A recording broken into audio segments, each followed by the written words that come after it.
Super league Kerala football semi പ്രതീക്ഷ നിലനിർത്തി Kannur warriors. നിർണായക മത്സരത്തിൽ തൃശൂരിനെ എതിരില്ലാത്ത 2 ഗോളിനാണ് കണ്ണൂർ തോൽപ്പിച്ചത്. തൃശൂരിന്റെ മാജിക്കിന് കണ്ണൂരിന്റെ ഇരട്ടപ്പൂട്ട്. കോർപ്പറേഷൻ സ്റ്റേഡിയത്തിലെ ഗാലറിയിൽ ആർത്തിരമ്പിയ കാണികൾക്കും കണ്ണൂരിന്റെ വിജയാവേശം കെടുത്താനായില്ല.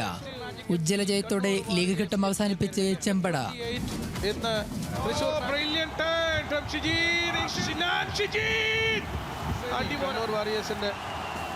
ജയമില്ലെങ്കിൽ പുറത്തേക്കെന്ന സമ്മർദ്ദത്തോടെയാണ് എവേ മത്സരത്തിനായി കണ്ണൂർ എത്തിയത്.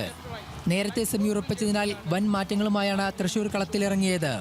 ഒന്നാം പകുതി തീരാൻ 3 മിനിറ്റ് ബാക്കി നിൽക്കെ കണ്ണൂരിന്റെ ആദ്യ ഗോൾ. സ്പാനിഷ് താരം അസിയർ ഗോമസിലൂടെ കണ്ണൂർ മുന്നിൽ.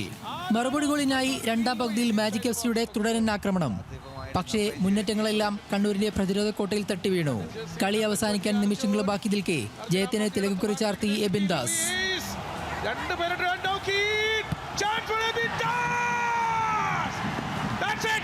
2 ഗോൾ ജയത്തോടെ 13 പോയിന്റുമായി ലീഗിൽ 3ാം സ്ഥാനത്തേക്ക് ഉയർന്നു Kannur.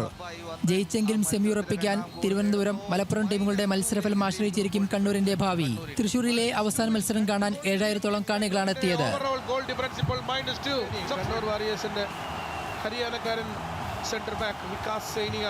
Sports desk, news Malayalam.